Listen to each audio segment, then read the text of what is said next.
Pace Domnul, frați și surori, aș vrea ca să deschidem la plângerile lui Ieremia, capitolul 3, versetul 21 până la 23. Plângerile lui Ieremia, capitolul 3, versetul 21 până la versetul 23. Iată ce mai gândesc în inima mea și iată ce mă face să mai trag nădejde. Bunătățile Domnului nu s-au sfârșit, îndurările Lui nu sunt la capăt, ci se înnoiesc în fiecare dimineață. Și credincioșia ta este atât de mare. Amin. Încă mai trag nădejde. De ce să nu descurajez? Dacă citim în întregime acest capitolul 3 și în general cartea plângerilor lui Ieremia, vedem că este înfrumusețată, am putea ca să spunem, cu versete, cu motive de ce oamenii, de ce Ieremia și de ce poporul Domnului aveau motive ca să fie descurajați, ca să fie triști. Deci evident era faptul că ei erau duși în robie, Ierusalimul era distrus și aveau, putem spune, o sumedenie de motive ca să fie descurajați, ca să fie triști.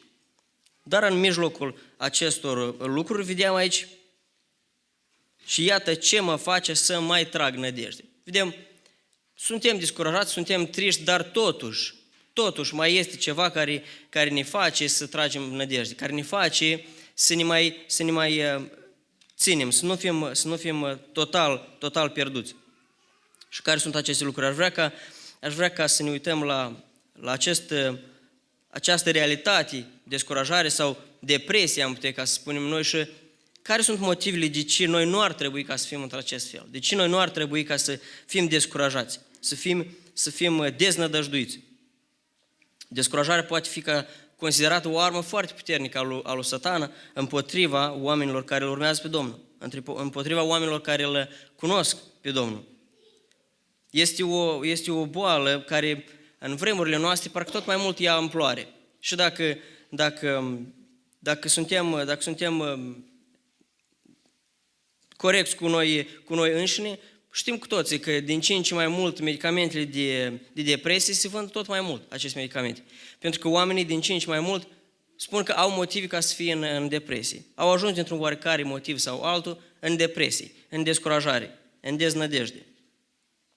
Martin Luther a ajuns într-un moment din viața lui într-un astfel de episod, când era descurajat și supărat pe sine. Era supărat pe biserica de atunci, era supărat pe lumea din jurul lui. Și această stare pe care o avea el o afectat nu doar pe el, ci o afectat și familia lui, o afectat și oamenii care erau în jurul lui, oamenii lui dragi. Soția sa în nenumărate rânduri a încercat ca să-l reabiliteze, să-l distragă dintre această stare în care se afla, prin vorbi, prin gesturi, ca să-l facă să iasă dintre această situație, dar nu i s-a primit. Într-o zi, spune că ea s-a înfățișat în fața lui, în haine de doliu și era complet întristată, descurajată. El o întreabă, cine a murit? Ce s-a întâmplat? Soția lui spune, tu nu știi, Martin? Dumnezeu din cer e mort. El se uită la dânsa. Cum poate fi Dumnezeu din cer ca să fie mort? Tu spui lucruri fără sens. Dumnezeu nu poate ca să moară. El este nemuritor, El este veșnic. Și apoi soția lui spune că tu chiar crezi că lucrul acesta este adevărat. Tu nu te îndoiești de acest fapt. Apoi el spune, cum poți ca să te îndoiești? După cum este adevărat că Dumnezeu există, tot așa este de adevărat că El niciodată nu moare. El nu poate ca să stopeze ca să existe, ca să moară. Apoi soția lui spune iarăși că și totuși, cu toate că nu te îndoiești de existența lui Dumnezeu, totuși viața pe care o trăiești, felul în care te comporți este ca și cum Dumnezeu este mort. Și atunci el imediat a realizat și a înțeles că felul în care se purta, starea în care se afla, de fapt arăta cu adevărat că Dumnezeu era mort. Se comporta ca și cum Dumnezeu era mort și a realizat acest lucru. Ar fi bine și noi să realizăm că avem un Dumnezeu care e în controlul tuturor lucrurilor, avem un Dumnezeu care este viu și un Dumnezeu care are grijă de fiecare dintre noi. Și aș vrea ca să realizăm acest lucru și nu doar atât, dar din versetele pe care le-am citit, vrem ca să ne uităm la 3 calități ale lui Dumnezeu, am putea spune, pentru care ne dau motiv sau ne dau o învățătură de ce nu ar trebui ca să fim descurajați, de ce nu ar trebui ca să fim deznădăjduiți. Nu putem ca să ne lăsăm doborâți de acest sentiment al descurajării, al deznădejdii și privind pe paginile Sfintei Scripturi, găsim oameni care au ajuns într-această stare, care au ajuns în această deznădejde, descurajare, dar pentru fiecare dintre ei vedem că Dumnezeu a găsit soluții la această deznădejde. Dumnezeu nu i-a lăsat să rămână într-această stare. Și un prim lucru care trebuie să-l realizăm despre Dumnezeu este că bunătățile Lui nu s-au sfârșit. Și dacă ne uităm versetul 22, la prima parte a versetului spune că bunătățile Domnului nu s-au sfârșit. Ce înseamnă bunătate? Amabilitate, bunăvoință, prietenie, favoare, gest prietenesc, faptă bună, milostivire, dar, blândețe. Pe scurt am putea ca să spunem că atunci când faci o faptă bună, ești un om bun. Pur și simplu, atunci când te comporți bine cu cineva, ești un om bun.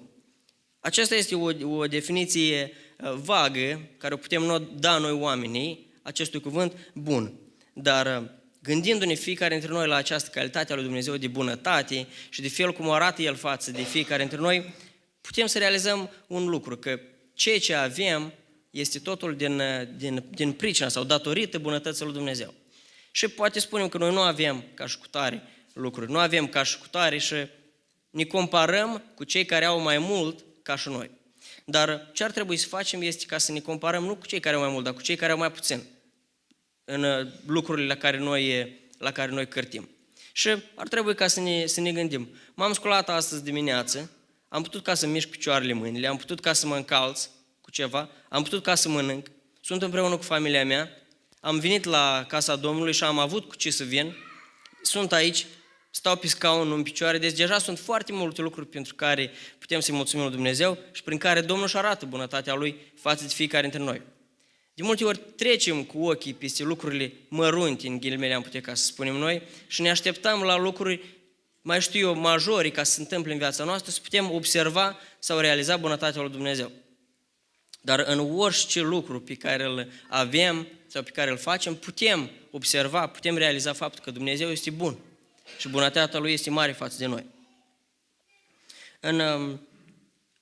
Dacă vrem ca să știm cât de bun este Domnul și să vedem din experiența altor oameni, putem ca să știm Cartea Psalmelor, că acolo foarte multe versete spun despre faptul că Dumnezeu este bun și cum își arată El bunătatea față de oameni.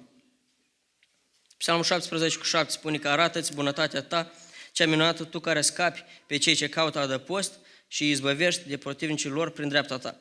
Psalmul 59:10, Dumnezeul meu, în bunătatea Lui îmi iese înainte. Dumnezeu mă face să-mi văd împlinită dorința față de cei ce mă prigonesc. Deci, bunătatea lui Dumnezeu este ceea ce îmi pătrunde ființa mea și mă face să realizez faptul că ceea ce am, ceea ce sunt, răspunsurile la rugăciunile care le primesc, sunt toate din partea lui Dumnezeu și este ceea ce face El pentru mine.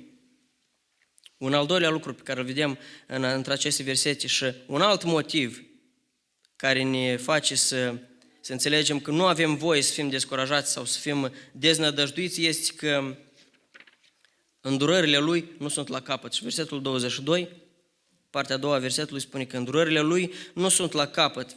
Și apoi versetul 23 ne întărește această calitate a lui Dumnezeu și spune se înnoiesc în fiecare dimineață. Deci, în fiecare dimineață avem parte de îndurarea lui Dumnezeu. În fiecare zi putem beneficia de îndurarea lui Dumnezeu. Și ne-am gândit oare noi cât de mare este îndurarea lui Dumnezeu, cât de îndurător este Dumnezeu. Și de multe ori când citeam în psalmi sau alte cărți care vorbesc despre îndurarea, bunătatea, dragostea lui Dumnezeu, parcă le punem așa pe toate într-un ceaun și spunem că acesta este Dumnezeu. Dar luându-le pe fiecare în parte, descriindu-le și înțelegându-le adânc și profund ce înseamnă fiecare această calitate, putem nota deosebiri între aceste calități ale lui Dumnezeu. Putem vedea cum sunt ele diferite în scop și în acțiuni pe care le face Dumnezeu. Și ce înseamnă ca să fii îndurător sau ce înseamnă ca să ai îndurare? Să ai îndurare înseamnă ca să ierți de bunăvoie pe cineva care ți-a făcut rău în loc ca să-l pedepsești. Înseamnă ca să arăți bunătate, mai ales când aceasta nu este meritată. Deci să ai îndurare față de cineva înseamnă ca să treci cu privirea peste cei ce s-au făcut rău și să-i arăți în schimb bunătate. Deci, acesta este exact ce face Dumnezeu cu fiecare dintre noi. În fiecare zi noi greșim și suntem de acord cu acest adevăr că în fiecare zi păcătuim. Dar în fiecare zi Dumnezeu arată îndurare față de noi prin faptul că nu ne dă ceea ce merităm, ci ne dă ceea ce nu merităm. Deci, Dumnezeu arată și felul suprem cum a arătat El acest lucru, îndurare față de noi, a fost prin Fiul Său că ne-a dat înnoirea, ne-a dat răscumpărarea fiecare dintre noi și suntem ființe noi prin faptul că credem în Iisus Hristos. Deci El nu ne-a dat ceea ce am meritat noi pentru păcatele noastre, ci ne-a dat viața veșnică, ceea ce nu am meritat.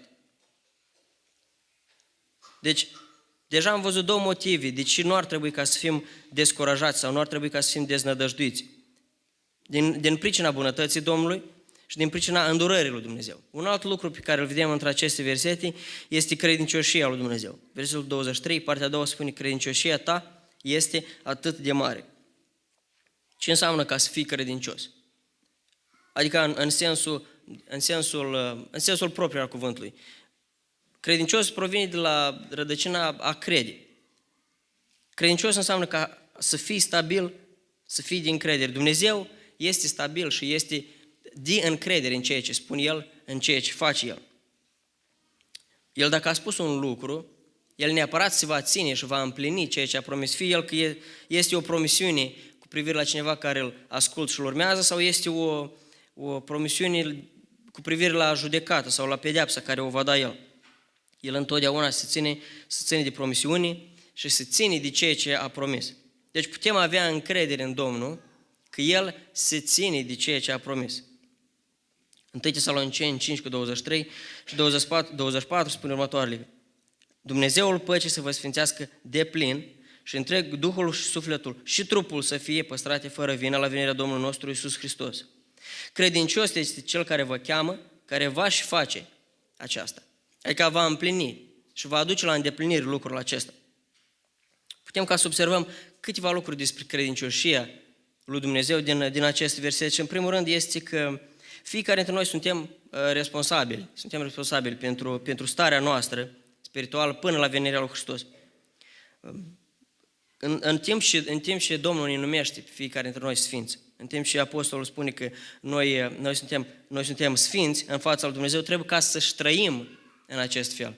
Deci, purtarea noastră trebuie să arate titlul pe care l-am primit, titlul pe care îl avem. În al doilea lucru, dacă spune cineva că eu niciodată nu putem ca să îndeplinim acest lucru, noi nu putem ca să fim sfinți, pentru că e imposibil pentru om ca să fie sfânt. Niciodată nu voi reuși și atunci mă descurajez cu privire la acest lucru, că nu voi putea ca să fiu sfânt, atunci ni se amintește de credincioșia lui Dumnezeu, care spune că eu vă voi ajuta sau eu voi fi cu voi ca să puteți aduce la îndeplinire acest lucru. Și un alt aspect din acest verset este când ne se spune venirea Domnului nostru, Iisus Hristos. Deci, va veni un timp atunci când titlul nostru care l-am primit de sfinți înaintea Domnului și acțiunile noastre se vor face una. Deci, vom fi așa cum ni s-a dat titlul, vom fi sfinți, vom fi sfinți în plinătatea cuvântului la venirea lui Hristos. Pentru că spune că atunci când El va veni, vom fi ca El, sfinți de plin. Și partea frumoasă a acest lucru este că Dumnezeu ne promite și ne spune acest lucru. Spune că credincios este Cel care vă cheamă și care vă va ajuta ca să faceți acest lucru. Deci, credincioșia lui Dumnezeu este un lucru pe care ne putem baza mai pe scurt. Deci, cum putem noi ca să știm sau ce putem noi ca să înțelegem din aceste versete? Ca și oameni, vin momente când suntem descurajați, când suntem deznădăjduiți. Dar bunătatea lui Dumnezeu, îndurările sale, credincioșia sa, sunt lucruri care ne amintesc că Domnul este într-un total control a situațiilor. Domnul este într-un total control a ceea ce se întâmplă în viața noastră. Gândindu-ne la cine este Dumnezeu, la ceea ce face El pentru noi în fiecare zi. Trebuie ca să ne facă să înțelegem că avem un Dumnezeu mare, un Dumnezeu care ne iubește și un Dumnezeu care ne poartă de grijă. Și chiar dacă trecem prin încercări, prin necazuri, prin probleme poate, Bunătatea sa, îndurarea sa și credincioșia sa trebuie să ne fie totdeauna în minte. Și acestea sunt și 3 lucruri pentru care am putea să fim mulțumitori lui Dumnezeu. Că El este bun cu noi, El are o îndurare nemăsurată față de noi. Și credincioșia sa este acea care ne reamintește că ceea ce a promis El va aduce la îndeplinire. Și aș vrea ca cu aceste motive, plecându-ne la rugăciune, să-i mulțumim lui Dumnezeu pentru ceea ce El este, pentru calitățile sale pe care le are, pentru faptul că este bun cu noi, chiar dacă noi nu merităm, pentru faptul că El se îndură din noi și nu ne ia în seamă păcatul, greșalele noastre, ci ne dă în schimb iertarea sa, ne dă în schimb ceea ce nu merităm. Și pentru faptul că este credincios promisiunilor sale, că ceea ce a promis, El neapărat va aduce la îndeplinire. Domnul se îndură și Domnul este credincios promisiunilor sale. Amin.